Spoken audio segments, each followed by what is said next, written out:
Gonna wait for some people to join.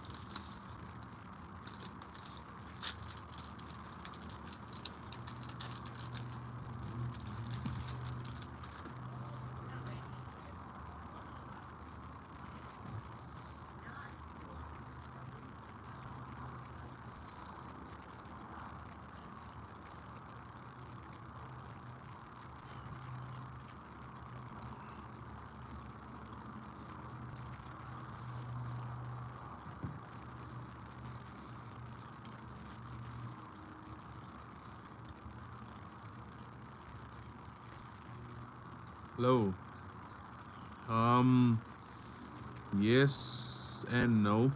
I'm also I put a story on my Instagram for people to comment or reply with any questions that they have related to carp fishing, and then obviously in this live I would answer your questions. So that's pretty much why I am going live. Yeah. Hello. Okay. I mean, I was supposed to go live and answer questions at 5, so I'm gonna just prepare. And if anybody else has questions now that they wanna put, they can do so. And then I'll answer it from 5 p.m.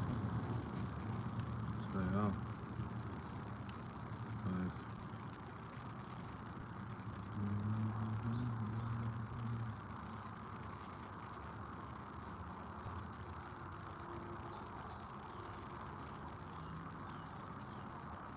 Hello. Hi guys. Like I mentioned, I put a story on my Instagram. If you have any questions you'd like to ask me, feel free to drop them in the comments, and then I'll try my best to answer you during this live. And yeah, also here just to have a chat as well, see what's happening,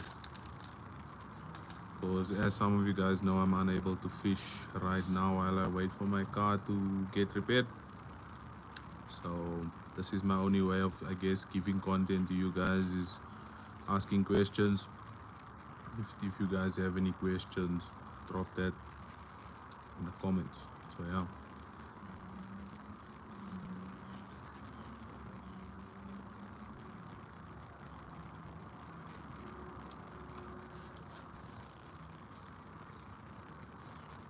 Okay. Let me see. I'm gonna see what. Just wanna see how many questions I have. 1, 2, 3, 4, 5, 6, 7, 8, 9, 10, 11. I have 11 questions that I'm hopefully gonna answer. If there are any other questions that you guys have, drop that in the comments below, please.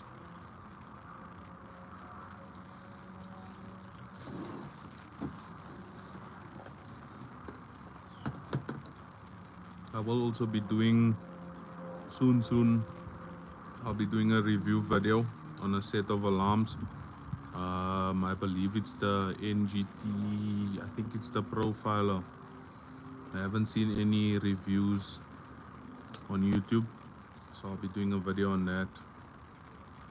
Hopefully we can, I guess, find a new set of alarms that don't break the bank.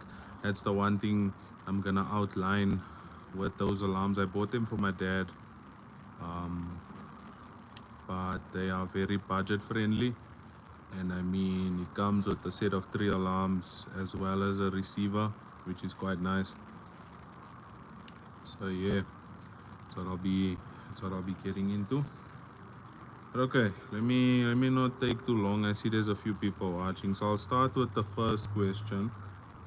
I didn't list like who exactly asked what, so I did list them down on my other phone. So the first question somebody asked was, what is your favorite brand and type of fishing line used specifically for carp. So I unfortunately don't have my reels here. I sent them in for repairs. So one of them wasn't reeling in properly, and then the other one, the drag wasn't working correctly. So I sent them in to Outer Den in Krugersdorp. I'll maybe do a little bit of a video when I get them back. But the line that I do use, I mainly fish with braid. I enjoy fishing braid.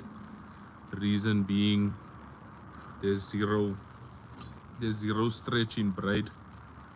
So which means, you know, you come into contact quicker with the fish, and also your bite indication is way better in my opinion than using monofilament or fluorocarbon.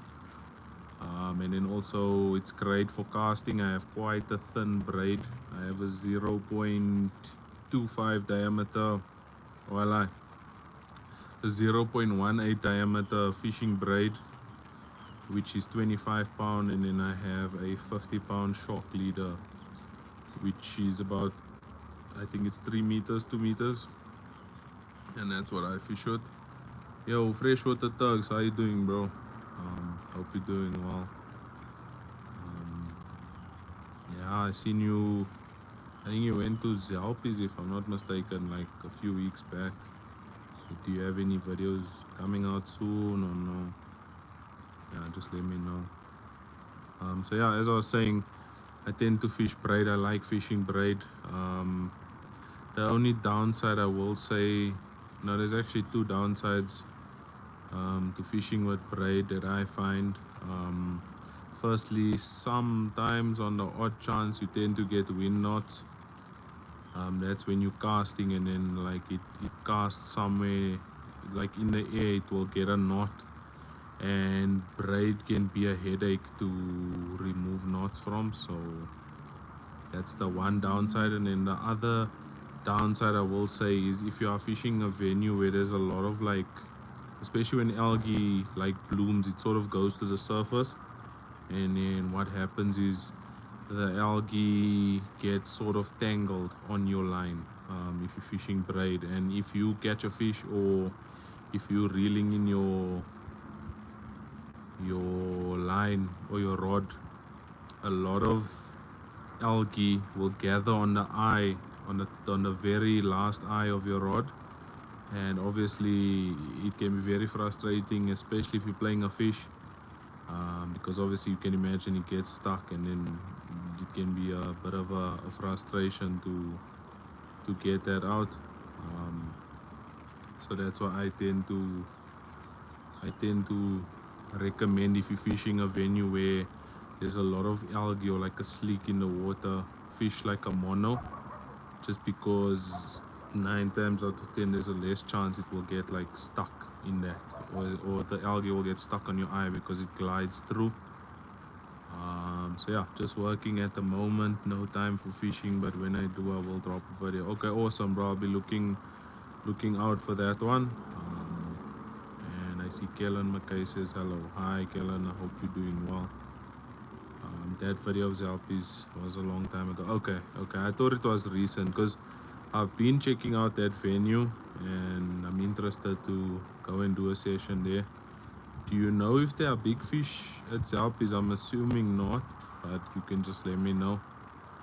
It's a venue I'm definitely keen on checking out. So yeah, okay. I'm just gonna see what other questions I have here.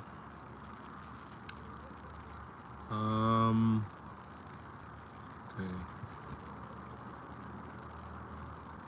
I have a whole bunch. So I see I got asked what inspired me to do YouTube. So I think I've mentioned it in a few videos, I'm not sure, but what inspired me to do YouTube is when my main undercover almost too. Okay.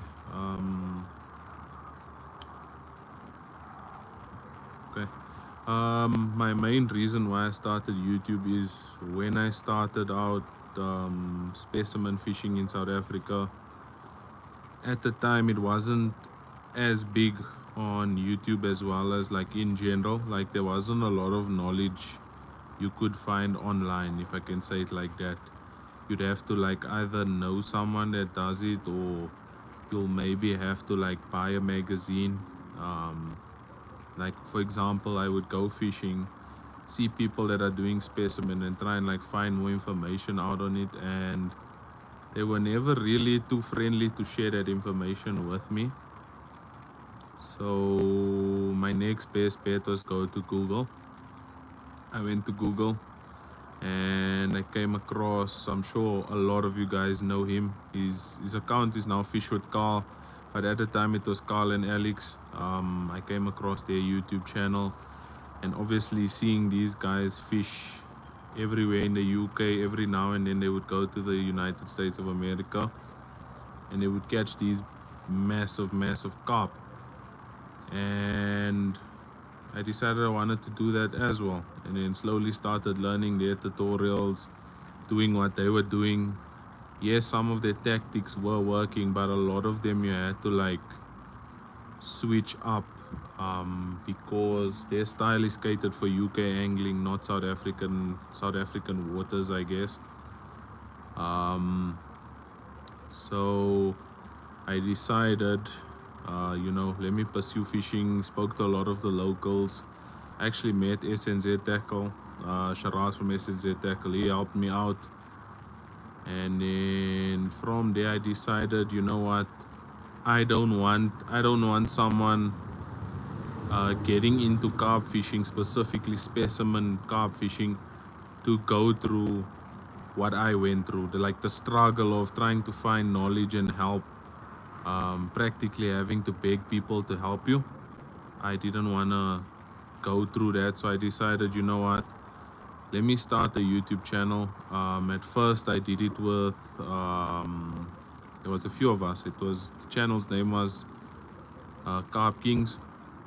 Did a few videos with them, and obviously over the years, some people stopped fishing. It ended up only being me, and one of my good friends, Dylan. And then I decided, you know what, I'm gonna pursue this thing on my own and continue making videos, because I feel like there's still more to give back to the community in terms of like education wise. So I decided to pursue it more and try and, make it a easy transition for somebody. For example, like for myself, I fished papgooi my whole life, and only in the last 5 years, I want to say, I started specimen angling.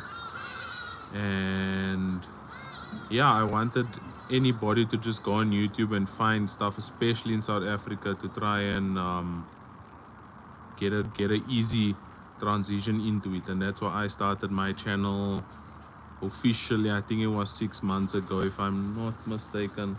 Yeah, if I'm not mistaken, I started my channel 6 months ago, with the aim of, helping people.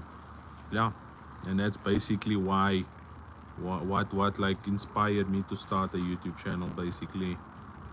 And yeah, I've been enjoying it so far, getting feedback from you guys that, you're enjoying my videos and you learn something. Like I love it when I get a message from somebody saying, I built a rig that you did a video on and I caught a fish on this, or I used this bait that you said, or I used this the method of like feeding, like before you fish, just feed the area, let it rest, and then put your rods out. That made me catch 2 more fish than I usually would. It makes me very happy to hear when people give me feedback, especially good feedback. I do also appreciate it when I get constructive criticism from you guys. Say maybe you didn't like something I did, or you think I should have done it in a different way. I appreciate getting that feedback, because it helps me know what you guys want, and I guess make bigger and better content for you guys that I know you are enjoying, because you've told me what you liked and what you didn't like. I see Justin Jackson Carp Adventures said hi to you, bro. Hope you're doing well. Any tips for boilie throwers? Please make a video.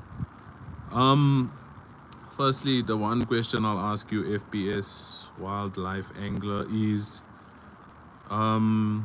do you have a boilie pipe, or are you using like a catapult or a catty, as they would call it? I would say if you are using a boilie pipe, there are different ones that you do get. You get like your, so I have two. I don't know if I have it here. I need to actually check. Do I have it here? Yeah, I don't see it right now, but I'll do a video. I have two different, no, actually three different boilie pipes. I have a short range one, so that's if I'm fishing, like when I fished a lot at Emerentia Dam. I used to fish a lot in the margins, maybe 30 to 40 meters, maybe even sometimes even closer. But now if you buy yourself, for example, a large boilie pipe, you're going to struggle to throw a boilie shorter. And then if you're fishing past that, you're gonna struggle with a short pipe. And also I'd say it depends on if that's what you want your style of fishing to be, because you mentioned you have a spom. I'd say, look, I know spomming can be a bit difficult. A boilie pipe, most of the time you just need to learn how to feel the boilie. I will do a video. I'd like to think I've sort of gotten the technique down. It's sort of, you need to wait for the right moment to basically roll the boilie back, and then as you swing, you'll feel when the boilie is almost just before that bend, and then you swing, and then it should go where you need it to go. Another important thing I will say about a boilie pipe is the size of your boilie pipe matters a lot. What I found is, especially if I'm fishing a little bit further out, having a slightly, I guess, bigger diameter boilie pipe than the boilies that you are feeding helps a lot. So for example, I usually only feed 20 mil boilies, whether it be dumbbells or round boilies. But then what I do is I have a 24 mil boilie pipe, and I use that for piping out, and I've found that it helps me a lot. I've gotten a lot of range like that. So yeah, I'd say one thing I'll also mention is practice makes perfect. You need to use it a lot to get good with it, essentially. I did a lot of sessions where I practice. Yeah, I had the 20 mil flies further than the 25. Are you talking about 25 mil boilies or 25 mil boilie pipe? Can you just specify that, please? Because in theory, look, I haven't fished with a boilie bigger than a 20 mil. I've only fished 20 mils. And in theory, I would think a bigger boilie means a heavier boilie. So in theory, it should go further, but I may be wrong. So yeah. But I'd say just start out with like the one I bought. I started out with, I think it was a ProLogic, I don't know what it is, ProLogic something boilie pipe. It was a 20 mil boilie pipe. The one thing I will mention is, if you buy like those plastic, any boilie pipe, just make sure that you keep it out of the sun. Because what happened was, like, every session I would leave the boilie pipe next to like my pot if I'm fishing, and then eventually you'll pipe out with the boilie pipe, and then it will just crack and break. So I recommend that once you're done with the boilie pipe, just put it somewhere in shade, because the sun and plastic do not do well with each other. Yeah, so I'd recommend just do that.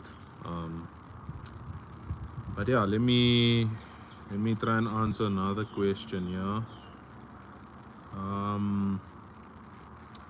What was my most favorite fishing trip and why? So there's actually two. I'm not gonna talk about sessions I haven't done a video on, because it doesn't make sense. I think I'll talk about my favorite sessions that I did a video on as well. so that if you guys want to check it out, you can go check it out if you haven't. I'd definitely say my top session, I think everyone will guess it, is the session I did at Beersig Trout Farm last year. That was probably my favorite session and my best session I've had. I fished Beersig Trout Farm for a weekend with Darren. He's also an ambassador for DCN Baits. I managed to land 14 fish for that weekend. I lost 3. So what's that? That's 17 runs and 14 fish. I broke my common personal best. I think it was 3 times. I broke my mirror carp personal best as well, and I got a koi to end the session off. If you guys haven't checked that video, it is on my profile. And then I think after that, my next favorite session will probably be, I don't know if you guys have seen it. I did a session at West Dean Dam. It's in, I guess, Randburg. I've fished that venue a lot as a kid for bass. Tried for carp, haven't got anything. And then I did an overnighter there with a few of the locals that usually fish the dam, because obviously it's not a very safe venue. So I'd recommend going with the locals. And I managed to land my first ever koi carp there, and some very nice carp. It was very difficult fishing. Why? I was fishing in a, so the venue is very grassy. There's a lot of grass everywhere. So basically I led it around and found a nice hole. I found like a hole, like a pocket in the grass, and I managed, it was big enough to place 3 rigs there. Did that, and yeah, I got a koi, and then I landed, I think it was 3 other carp. And it's a venue that was really close to home at the time.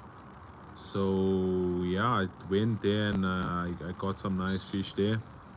So yeah, that's my 2 favorite sessions, and the reason being is just the one was close to me. I fished it a lot as a child, and then obviously when I fished at Beersig, why it was special is I caught so many fish, and I was also told it's quite a difficult venue, and to get so many fish and be blessed like that, I think anyone would treat that as a special session for them. So yeah, I see, have you fished with hook bait pellets before? Unfortunately I haven't. The only thing closest is like a small little mesh bag of pellets. That's what I've done. I have heard people say like you can fish with, I think it's halibut pellets, I guess, like the really big ones, and then you drill a hole in it, and what that does is it oozes oil, especially in winter. Apparently that's really good. I haven't given it a try, so I can't really answer you in terms of that. FPS wildlife angler. So yeah. Okay, let me see. Okay. And I see I got another question here that says, how do you stay so dedicated to the sport? I will say the biggest thing that keeps me dedicated is getting people's feedback. Like, I went here, I did the session, and I tried your advice and it worked. Just hearing that I helped someone catch a fish, I think definitely keeps me dedicated and motivated. Another one is just seeing the growth, like seeing people like, for example, subscribing to my YouTube channel. I did this as I'm just gonna give it a try, and just hearing people say, you know what, we actually enjoy your content and we like what you're doing and you must keep doing it, I think is definitely one of the biggest motivation for me. And then also just, I love fishing so much. Like, I think a lot of people that are watching right now will relate to what I'm about to say. Like, if I could do this as a job, I would. I sleep, eat, and dream about fishing. That's me. Yeah, I don't know if it's like that for other people, and it's always been like that my whole life. So yeah, that's how I stay dedicated and motivated. Halibut or green dead mussel, I know I have used, but first were catfish that picked it. Okay, then probably the people that did recommend it to me were right. Just try it out in winter. I think in winter is probably your best time to try out a halibut pellet or a green lobe mussel. So yeah.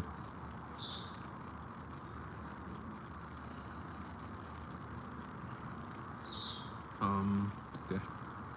Let me just hop on here. If you guys have any questions you'd like to get answered, please feel free to drop it in the comments below. I have asked people on my Instagram as well, so I'm busy answering those questions that I got from Instagram.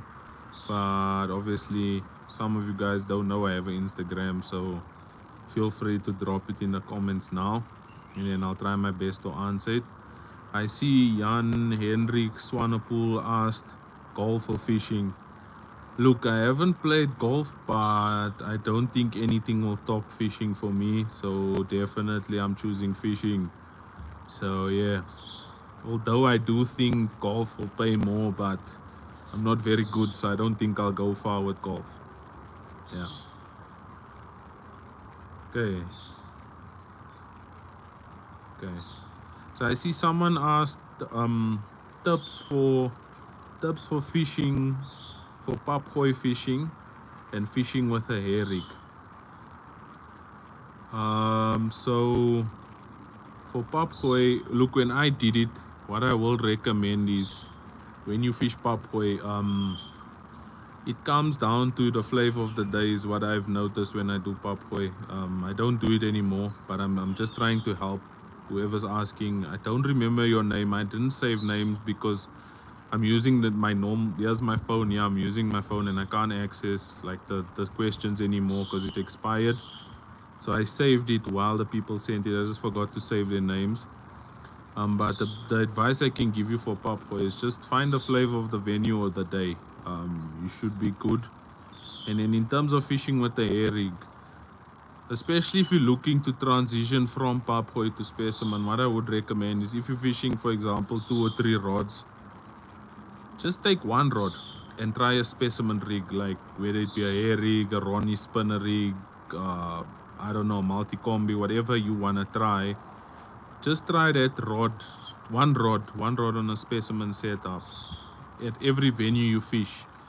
I guarantee you one day soon you'll get a run on that. And once you get that run, that's when you get confidence in the rigs. Because I know when you start out with papgooi, you know, it can be very daunting and very scary to just switch over to specimen. Because for me, papgooi, I always knew that when the policeman jumps, you know, you hit the rod and then you connect into the fish or strike the rod.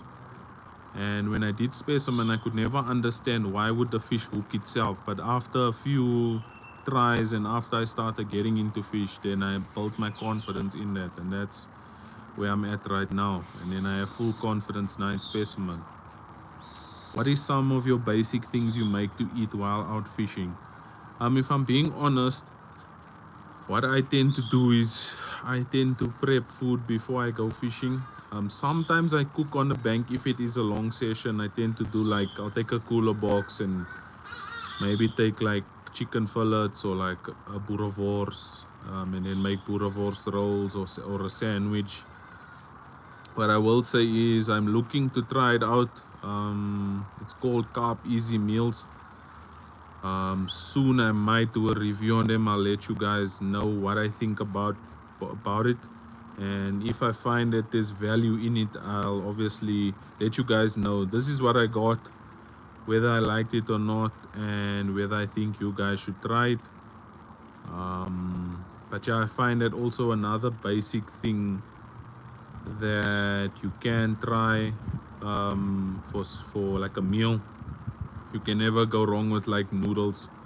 All you need is boiling water and you're good to go. So you could give that a shot. The Beast, which is your favorite place to go? specimen fishing. At the moment, I don't really have a venue. I will say, my favorite venue of all time will always be Emerentia Dam. I learned a lot of my specimen fishing from there. I think I have 2 or 3 vlogs on my channel still, and those were only weekday sessions. The one was a weekend session, but we did exceptionally well. I think we landed. I know I landed a PB, a ghost carp PB. Yeah, and then I landed a smaller common. Ben absolutely had a crack of a session. I think he landed 12 fish. 5 of them were like fully scaled mirrors, and then the rest were commons. So yeah, my favorite venue I'd say is Emerentia Dam. I'm looking to go back there sometime soon, probably in the winter, because I know there's a lot of catfish, and right now the catfish are on full blown mode. They absolutely feeding very heavy right now, and I'm not in the mood to catch one. What about those freeze dried meals that you just add water? I haven't tried it, unfortunately. I think you're talking about the carp easy meals. I'm not too sure. But yeah, what is my PB carp? And tell us what you did and where. My PB carp is a 16.15 kg carp. In terms of what I did and where, if you watch my video at Beersig Trout Farm, I outlined everything I did there, so you're more than welcome to check it out. I also landed, I think, 13 other fish that session, 3 of them also being an personal best as well. The Beast mentions he likes fishing willow waters. I enjoy fishing willow waters as well. I only fish it in winter though, just because the line pressure can get crazy. I fish there on a weekend, and it's not nice when people are casting over your lines all the time. So I tend to avoid it in the summer times and school holidays times. I tend to fish it in the week and in winter. That's when I've gotten my better fish there. My biggest fish I've gotten is a 9.5 kg carp. Also caught on my favorite bait, the DCN baits crustacean boilies with a matching wafter. No, I lie, not a wafter. It was a bottom bait with a pink pop-up snowman. Yeah. When we eating brookwood? I'm not sure, bro. I'm gonna have to get back to you, Trishan. At the moment, my car is in for repairs. I had a bit of an issue 2 weeks ago, so I'm trying to sort that out. I actually can't fish because I need to get my car sorted. So yeah, I don't know if brookwood is clean yet. But yeah, bang sticks or rod pod, bobbins or swingers. So I have a set of bang sticks and I have a pod. I'd say it's definitely situation based. What I mean is, if I'm fishing 3 rods on a spot, then I'll fish a pod, or 2 rods on a spot, I'll fish a pod. If I'm fishing all over the place, then I'll definitely use bang sticks, because then it gives me versatility. Like for example, when I used to fish a lot at Beersig Trout Farm, but the stock ponds, I think it's about four dams. I'd fish 1 rod in each dam, and then that's where I'll fish bang sticks instead of a pod, because then I have to keep all my rods in 1 dam, whereas I can swap it and have 3 rods in different spots. In terms of bobbins or swingers, definitely bobbins. I haven't fished a set of swingers. I also don't do a lot of extreme range fishing, and swingers tend to be really good for your extreme distance fishing. If you're fishing your normal ranges, I don't see the need for a swinger. Bobbins do the job perfectly. So yeah, have you tried cotton candy pop-ups from the Beast? Unfortunately, I haven't. Yeah, I don't know what brand is it, if you can let me know. But yeah, Daniel Bulaki asked, what rigs would I use for the Vaal River? So I'm not gonna lie to you, when I fish the river, the Vaal River, I don't change too much of the actual rig that I use. I don't change that. What I do tend to change is the length of my rigs, because remember, if you're fishing in the Vaal River, right,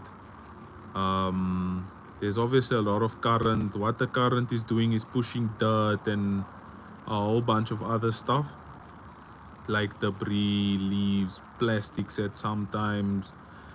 I don't know, salt as well, snags also.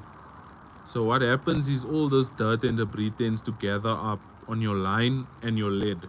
Now, if your rig is a bit far from it, it takes less time. I mean, more time for dirt to gather up on your rig. It's not a guarantee that it's gonna gather up, but it tends to take more time to gather around your rig.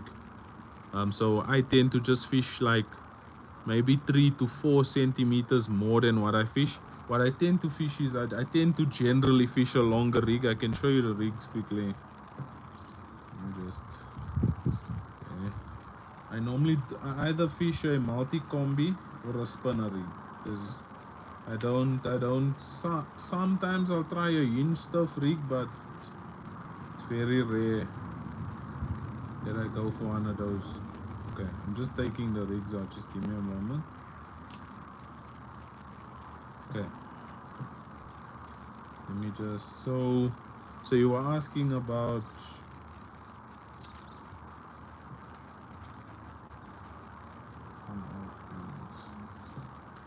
I'm gonna use a pink kicker so you can see it better. But I tend to fish my two favorite rigs at the moment that I use is just do this so you can see better. Spinner rig. It's either a spinner rig for the Vaal River or I fish a multi-combi. That's my two rigs. It's the same rigs that I use everywhere I fish. What I will say is just up the length. And then another trick that I use is, instead of fishing a lead clip, I tend to use a heli safe, especially if I'm casting. What is a heli safe? I'll show you one quickly. By the way, check out Timu. I got this thing from Timu. It's actually really cool. It's a safe to keep all my leaders in, so I can just pop one out. See there? I tend to use lead core. I love using lead core. I think this is a heli safe. No, it's not a heli safe. Okay, I'm just gonna find a heli safe quickly, and then I can show you what I use. No, it's a lead club.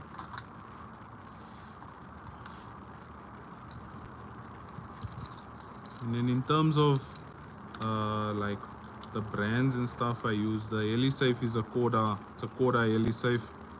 And in the lead core, I just find whatever one is the friendliest on the pocket. I believe the one that I have here is a Signet. Just give me a moment, sorry guys. Oh, there we go. Okay, I found a heli safe finally. Okay, let me just pop a lid on and explain to you what this does.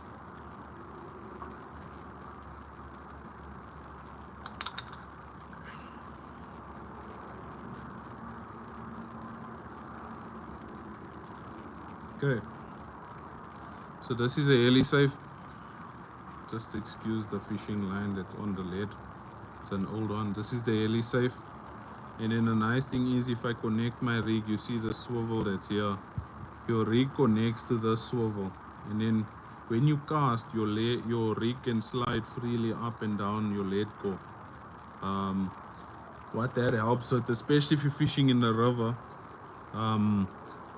if there's a lot of silt and you're casting, your lead will go in the silt, and then your rig will slide up and land on top of the silt. So in that way, even if you're fishing a bottom bait, in theory you are still presenting properly on top. For example, in the video that I did at Coronation Dam with my dad, and I think I landed 2 fish, and my dad landed 1. I fished heli safes, and I was fishing on silt.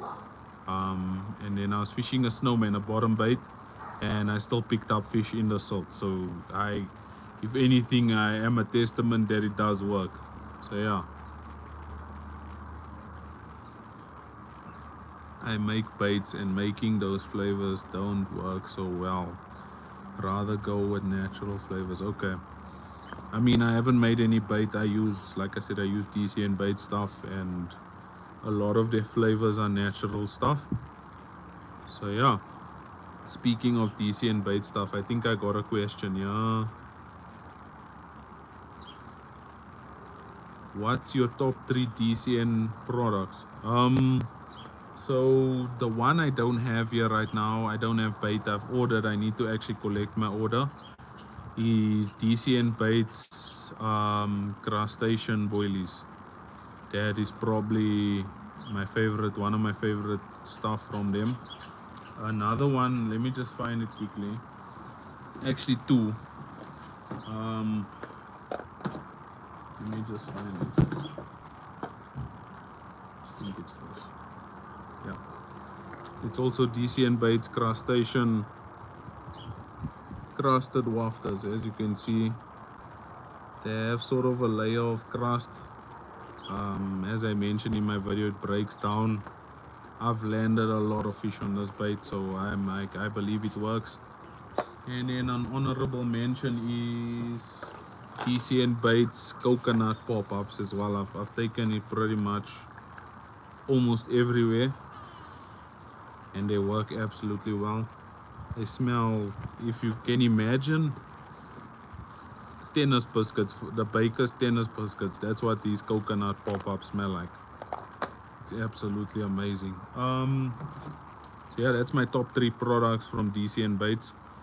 Yeah, I see LF fishing. How's it, brother, when you fishing? Right now I can't fish. I'm trying to sort out my car. Yeah, there's some issues that I need to fix. But I do have a session coming up soon, at a very special venue. I think you guys are gonna really enjoy that video. I've been hyping it up for a while now, so yeah, I think you guys are gonna really enjoy that one. There's a possible new personal best up for grabs there, but I won't go too much into it.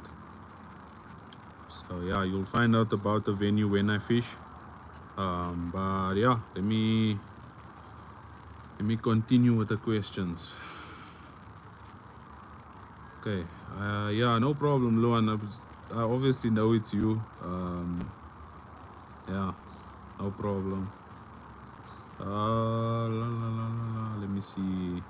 What equipment would you recommend to someone beginning their specimen journey? Okay. So the one thing I tell people, when the first thing you ask anyone about specimen fishing is, when you tell them about specimen fishing, the first thing they tell you is it's very expensive. I'm sure everyone watching here can relate. Specimen fishing is expensive, but I think I can confidently say you as the angler make it expensive. Why am I saying what I'm saying? You don't have to have the fanciest and most expensive bite alarms. You don't have to have the fanciest, most expensive pod. I think the main things that matter is that last meter from your rod to, like, the last meter of your rig matters the most. For example, your lead and your hook, I think, matters the most. So what I would recommend is try and get yourself good quality products that come into contact with the fish. For example, get yourself a good brand that you know is really good. A good brand of hooks, definitely hooks, swivels, your hook link as well. definitely is one I would say you should definitely make sure you have right. You can't be using too much of a thin hook link and a very cheap or weak hook, because then the hook is just gonna break. So I'd recommend get yourself a solid setup as the last meter, and then I'd say after that make sure you get yourself in terms of brands, what would I recommend? So I can show you what I use, and then I think but look, I'm not saying you have to use these brands, because I use a whole variety of different brands. I don't just use one brand. So I'll get into it. Okay.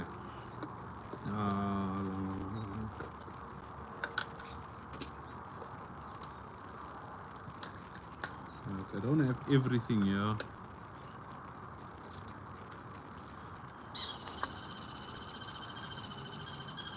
Sorry about that. Okay, I don't have everything here, but for my hooks, what I use is Ridge Monkey. This is Ridge Monkey's medium curve hooks. You can check the shape there. And then I absolutely love this hook. Is your Fox wide gape long shank size 4. I saw someone ask me what size hooks do I use. I mainly use size 4. You can see there, size 4 and size 4. So that's Fox and Ridge Monkey. My hook link, I have 2 of them. So for my stuff boom, I use Fox as well. I found that this thing, for how much you pay for it, you get a lot. I think I paid $150 for this thing, or $200 for this thing. Yeah, $200. And I can tell you this thing is gonna last me easily for like 2 years. And for my other hook link, I use a braided hook link as well. I don't think they sell anymore, Signet 20 pound. I've used this everywhere and it works. It's a braid. This paired with this is what makes my multi-combi rigs. I'll just show you one quickly. So you can see this line that's going over here is the Fox stuff link, stuff rig material, and then the braided section that's over here that you can see that's moving is your Signet 20 pound stuff coated link.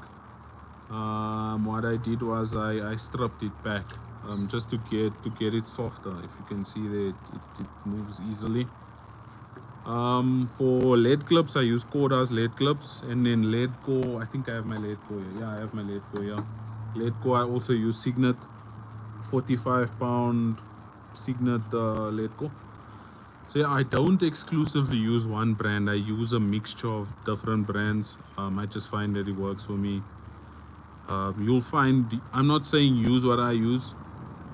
What I was gonna say is you'll find what you like and what works for you, and then you stick with that. And these are the brands that I found that works for me. That's why I use them.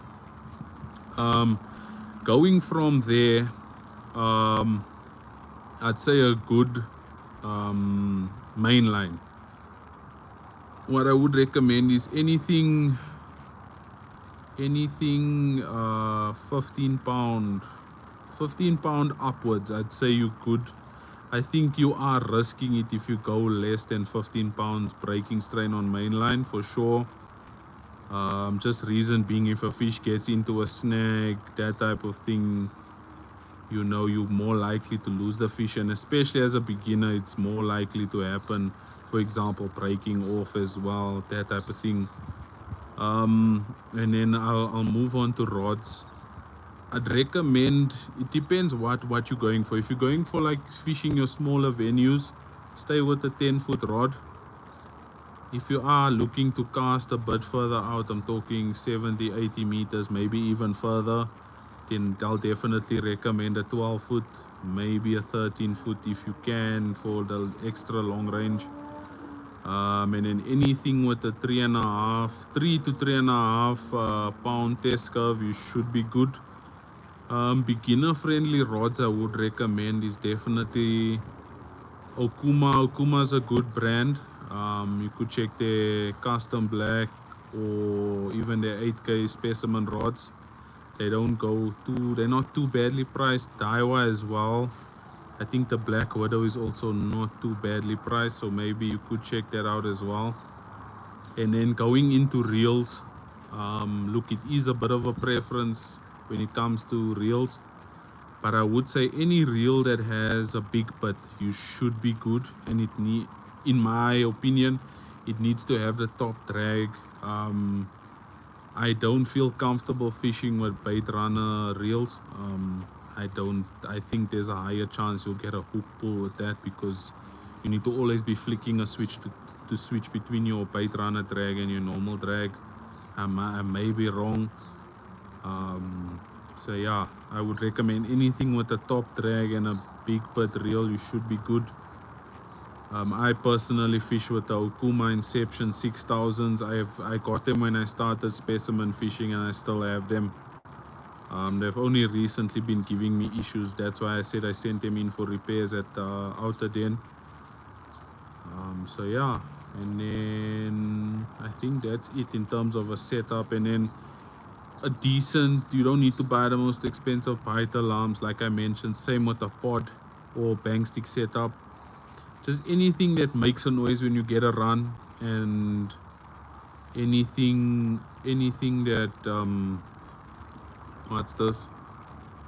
Anything that has, if you want a receiver, maybe do that as well. Get a receiver. I think a receiver is also good. But yeah, I think that's pretty much a carp setup. The other thing I will recommend is get yourself something to put the fish on after you land a carp, for sure, because I see a lot of people put the carp on the floor. It's not very good, especially if you want to stand up and hold the fish. If that fish jumps out of your hands and falls onto the ground, and especially if it hits the ground very hard, there's a very high chance that carp can die. So definitely carp care is a big factor, especially when you're targeting bigger fish. So a decent carp landing mat or a cradle, and then after that a nice big specimen net, with the like, it's not a knotted net, it's like small tightly woven holes in it, because the knotted net can also damage a carp's fins, and we don't want that. If anything, when you catch a carp, the way you catch it, you wanna put it back in the same condition, if not in a better condition. So yeah, I think that's about it in terms of a carp fishing setup. And then obviously you go one level higher than that, where you start getting into baits. But that's a whole nother topic on its own, so I don't want to go into that right now, otherwise we're gonna be here for a long time. But yeah, how do you catch bigger specimen carp? Definitely your hook baits. Your hook baits plays a good role. Look, I'm not saying Papkoi doesn't work with catching bigger carp, but I definitely, and I think a lot of people will agree that if you use specimen rigs, there's a higher chance you get a bigger fish. You will wait longer, but yeah.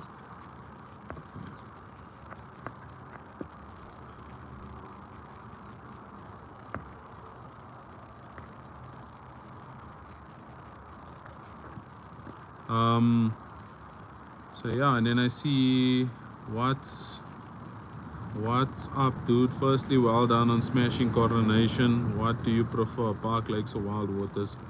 Yo, Adam, hope you're doing well, bro. Thank you. Yeah, it was a really tough session. I obviously learned a lot the first time, and then second time I came back with all the knowledge I learned. Right now I am targeting a lot of park lakes. Just because I don't own a boat, I don't have the facilities to fish extreme range, and a lot of the wild waters require that. That's why I tend to aim more more for park lakes because it's easily accessible as well. So yeah, and a higher chance of landing the fish compared to papgooi, 100%. Because the thing with papgooi is, look, when I started out, I'll show you the setup what I did. I'm gonna actually show you. I think I still have one of them. Yeah. So this is what I did when I switched over from papgooi to specimen. I used basically a solid bag setup, but what I did was I put the bomb from the milli bomb around this thing, and then I had my rig hanging off this, going into the bomb. So essentially it was the same thing as a papgooi setup, just with a bigger hook. What I was gonna say is a lot of the papgooi guys, they use smaller hooks, and a smaller hook has a higher chance of like tearing the fish's lip and coming out. So yeah, and then I see Misty Craft says, I'm going to the Vaal River recently. Do you have any tips for specimen fishing there? I know the river is full.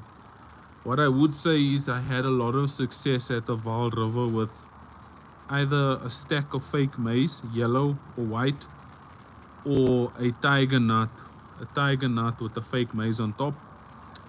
And then what I will say is try and find a place you can either see it visually, find a place where the current is slightly slower than the rest of the river, or what's this, you'll feel it, like you'll cast a lead out, feel it go down to the bottom. If you feel it drift off to the left or to the right, it either means one of two things. You're either fishing with a lead that's like round, for example, like a distance lead. So then what I would say is switch your leads to, let me just find my lead pouch quickly. What I would recommend is switch your leads. You switch your leads to something like a gripper lead. It will sort of look like this. Switch your leads to something like this. You see it has like these little, I guess, extrusions. So what that helps with is it grips the bottom of the river. It will hold the bottom better. What I will also recommend is try and fish, especially if you do specimen fishing in general, just try and fish with slightly longer rigs, just because there's a higher chance that the debris, that less debris will get caught on your rig and cover your hook point. So yeah, just fish with longer rigs, and then there's a less chance that will happen. And yes, 100% I agree with what Trishan is saying. Yeah, there's a lot of snags in the river. There was a session I did, actually the display picture, I don't know if you guys saw the picture of this live video. That exact fish I caught at the Vaal River. I fished a very snaggy piece of the river. I lost 6 fish, and that's the only one I landed. Why? The minute I picked up that fish, I had to keep my line as tight as possible just to get it out of the snag, because it already went in a snag. And then generally what happened with the 6 fish before that, every time I hook a fish, it goes in the snag, and then it holds tight, and then all of a sudden loose. So what I started doing was fishing a slightly tighter drag so that I got a better hook, like a bite indication, and then I was quickly on that rod, picked up, and just kept that rod as tight as possible. What also helped me is the minute I picked up the rod, I walked backwards, and then as I walk backwards, that fish will be forced to come out of the snag, and then there's a higher chance you land it. That's what I did. That's how I landed that carp that's in the thumbnail for this live video. Yeah, you see Trishan mentioned he lost 9 rigs last week. Yeah, bro, especially at the moment right now, the levels is very high. I see Liam Boyle asked, when am I fishing golden harvest? I'm actually not sure, dude. I don't think anytime soon. Maybe in winter, I'll see. I'm still on the hunt for a 20 pounder there. I think that will lead me into the next question that I think Adam sent it to me. Do I think there's still a 30 pound plus fish in golden harvest? I am confident they are still there. Look, I don't think there are as many. I have heard there was like a sewage spill sometime last year. Some of the bigger fish died, but I do think some of them are still there. I do know I think his name is Ashton Jackson. If I'm not mistaken, he got a 14 kg there at Golden Harvest. So I do think they're still there. That's why I kept my goal for the venue slightly lower at a 20 pound, which is a 10 kg plus fish. Or I think it's a 9 kgs 20 pound if I'm not mistaken. Might be 10. So yeah, you see, Brent pulled out the 15 kg. So they are still there. But yeah, as we are entering big fish season, do I have a specific plan or campaigning for the season? Unfortunately, right now, Adam, I don't have any. The thing is, I would love to campaign a venue. The issue is, in terms of content on YouTube, that type of stuff. Look, as much as I think it will be a good idea right now, for myself, I don't see it being a good idea. I don't think it will do good in terms of content wise. I do want a campaign, but I do also need to make content. So maybe I'll start a campaign and then maybe just give some tips and tricks on how to campaign a venue maybe. But at the moment, I'm just trying to fish as many different venues as possible. Yeah, at the moment, that's what I'm trying to do. I just wanted to get my YouTube channel in a good place. And then I can start focusing on a specific venue, because the only venue I've campaigned is Emerentia Dam, and I did really well there. Yeah, I think I got to a point where I was at least catching one fish consistently, like one fish a session. Even though it was like, for example, a difficult, like that venue can get very, very difficult in winter. So yeah, one of the locals at Golden Harvest caught a 14 kg last year. Yeah, okay, that's awesome, sure. Yeah, dude, I'm still hunting at a 10 kg. I'm struggling with a 10 kg. I've just been plagued with smaller fish. My biggest fish I got so far is a 7 kg, and that was the last session I did there. So yeah, is Roderplaat a good dam? I've only fished it once, haven't caught a carp. I caught a lot of catfish. Eventually my carp rods were so quiet. Eventually I took one rod and started fishing with bread on the surface. I'll see if I can't find that video. I took a video sometime last year. I'll maybe put it on a short on YouTube. You'll see there was like a million catfish on the surface, and I was just catching them on bread.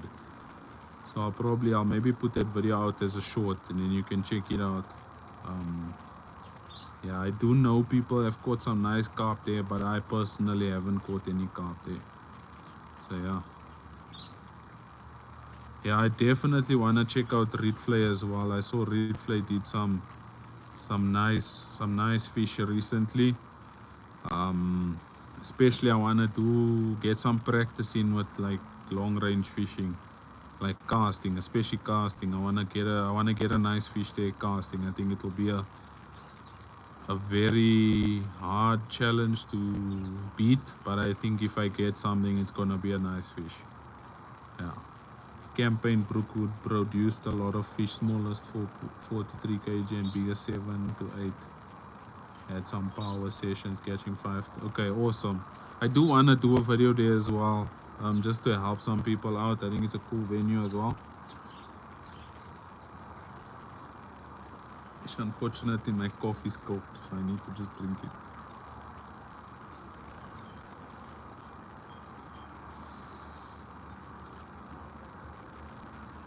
Yeah, well, that's the natural way to get iced coffee, I guess. Just leave your hot coffee to get cold. I'm just gonna see if I answered every question. Yeah.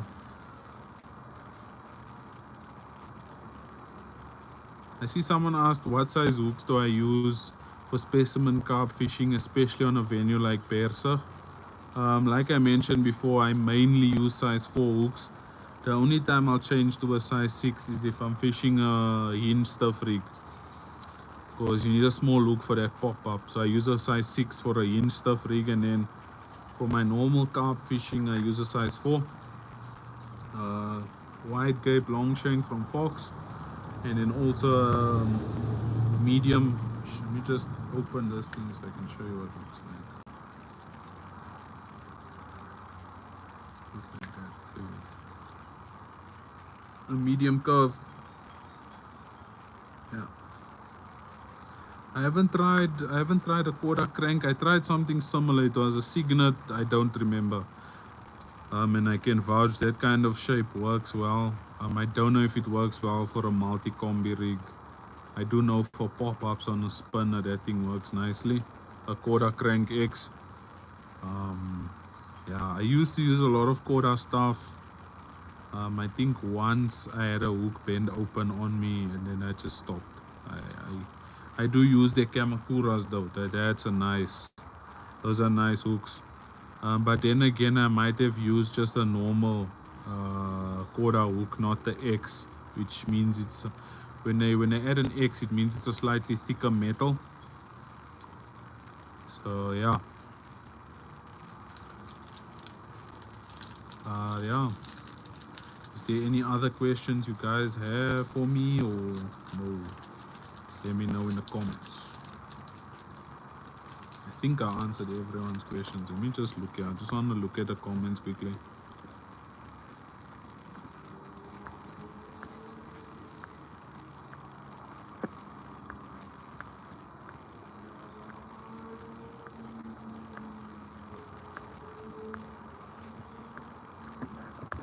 Yeah, I think I answered everyone's questions. What is my dream SA venue to fish? That's a tough one, eh? I think I definitely want to do maybe like some of the dams in Limpopo where like people catch like 20-30 kg fish. I think that would be awesome. Yeah, some wild water stuff definitely. Maybe it's a rotor copies. I fished it before, but I want to like properly have like the whole setup and do like where I get the boat, and then I sit on the boat with my setup there, anchored in the middle of rotor copies. I think that would be a dream for me. I think I'll see. Maybe this year, maybe next year, I can maybe make it happen. Maybe hire that Euro. I think it's Euro style. Hire it out, and then maybe I'll do a vlog for you guys.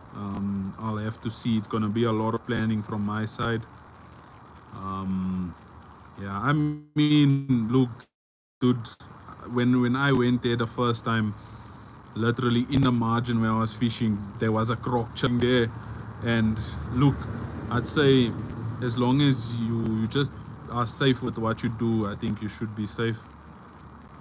They've always been there. Yeah, so maybe a rotor copies, maybe like Tanin Dam, Club Copy, one of those dams I think would be a dream for me to fish, especially to catch a fish. I think would be a next level achievement. Yeah, and then I think, what else? I'm trying to think, what other venues do I know in SA? Because most of my dream venues are out of SA right now. The Crocs, when you're eating eagle again, I'm not sure. I need to chat to whoever can get me in. If you guys are fishing again, just let me know and then we can go. I would love to join you guys, but I'm not sure when. I don't know. Dream UK or French venue. In the UK, I am not too familiar with a lot of the venues. French, definitely. Look, we all know it, Gigantica. And then I think in Spain, I definitely want to do I would want to fish in Spain, whether it be I think it's the river or Lake Ebro or River Ebro, I don't remember. And then there was another river that I think it was a lake that Samira Rebi and Henry Lennon fished, where Henry Lennon caught like the Spanish record mirror carp. I believe that fish also died shortly after. But yeah, I definitely want to do that. Okay. All right, no problem, Adam. I'll definitely hit you up on that, bro, because I think it would be an awesome opportunity to go, especially like not even just to fish a wild water. I think especially someone like you, I've seen you've caught some really nice fish, so you know, just to learn, we can learn something from each other. I think that's what I enjoy a lot about fishing with different people as well. We learn a lot from each other. So yeah, I'll definitely let you know about that, and then we can go eat it, bro. I think it will be awesome. But I'll chat with Ethan and Love again. We'll make a plan. No problem, bro. Yeah, you guys can just contact me, and then we'll see. Maybe we must go in winter. I'm thinking maybe in winter, then we can get possibly a personal best. I think that would be epic. But yeah, I see Liam Boyle asked, what rods and reels do I use? So reels I use Okuma Inception 6000s. And then my rods are recently upgraded to 13-foot Shimano TX5s. The 13-foot intensity, I believe it is. Yeah, that's my setup. And then I fish 25-pound braid with a 50-pound shock leader. And that's what I take to majority of the venues that I fish. So yeah.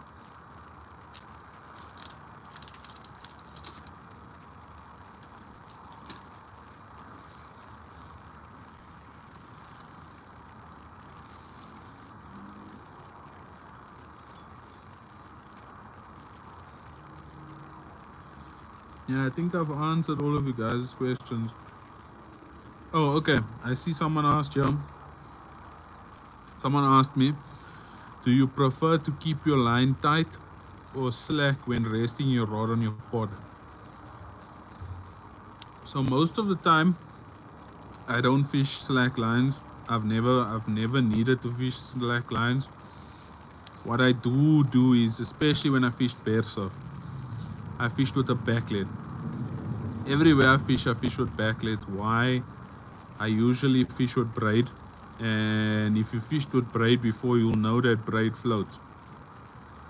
So what I tend to do is use a backlet, so that sinks your line. When I fished a place like Bersa, there's either two options. You could put a backlet just before your rig, and then put another backlet under your rod tips. How would you achieve that? You'll have to cast your rod or your lead across the dam. Go there, get in the water, hand place your rig. Before you let go of the line while you're hand placing your rig, you slide another back lead past your rig towards your pod, and then someone will tighten your line up, and then just before you putting your rod on your pod, you'll put another back lead from your tip of your rod into the margin. So in that way your line sort of does like a here's your rod tip down like that, and then there's your rig there. So yeah, that's how I would do it. For whoever asked that, I don't remember your name, but that's what I would do at Bersa. And then most of the time I fish tight lines with a back lead is what I do. So yeah, no problem, bro. Thank you for watching my content, dude. You must keep well and enjoy your weekend as well, dude. But yeah, if there are any other questions, leave it in the comments. If there aren't, I'll probably also head on out now. But yeah, I'll just give it like another 2 minutes, see if anyone has any questions. If not, I'll probably call it there. And then also just another question, do you guys enjoy when I do like the lives? Should I do it more often? Should I stop? Let me know. I'd like to know. Like, yeah, just let me know if you enjoy the, maybe I'll do like a poll. Let me do a poll.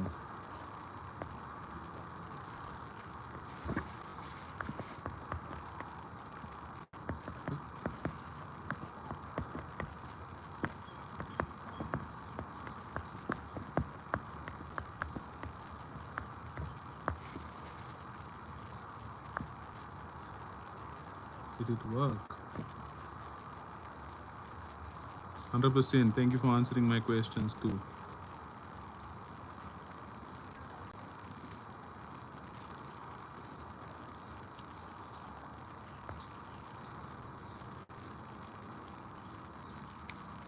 Yo, Senshi, um, I'm glad it helped, dude. Yeah, I'm, you know, it's something new that I'm trying. So you know, I'm looking for the feedback and I appreciate it. So yeah, so thank you for that. Yo, Ashik, bro, how you doing, bro? Hope you're doing well. So yeah, thank you for that. The Kian touch. Didn't know that's my girlfriend there. So thank you for that. She can also fish.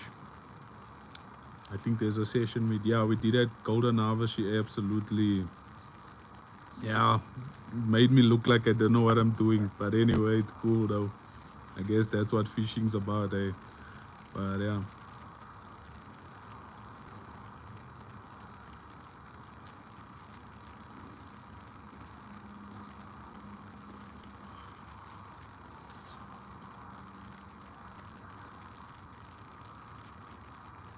Also, I'm thinking of doing a video soon. Let me know what you guys think. Just tell me if you think it's a cool idea or not. I am going to attempt to visit all the fishing shops inside in not Gauteng but Joburg. Is definitely what I'm gonna do. I'm gonna try and do a video about it. So I'll document like the whole journey, go to each shop, show you what they're about, where they are, and what you can find. So yeah. Let me just see. How do I? Okay, I'm gonna just end the poll. Okay, I see 7 of you guys. Like by far my favorite SA-based fishing YouTuber. Lives also make it feel like you genuinely enjoy your community and makes it show you care about our questions. And okay, thank you for that, dude. I really appreciate that feedback. Yeah, honestly, I don't think I'm the best, but I'm trying to be. So I'm glad you feel that. But yeah, I don't think I'll be able to pass Golden Harvest on Sunday, Liam. I don't have a car right now. I would have loved to, but yeah, I think that's gonna be it from me, guys. Hopefully the next time you see me, I'm on the bank. If not, I'll probably do a live just before I fish. I am fishing. I think it's the weekend after next. I think that's gonna be an epic video. So stay tuned for that. But yeah, guys, thank you for tuning into my live. If you're not subscribed, subscribe, like, comment, share, and I'll catch you guys on the next one. Cheers.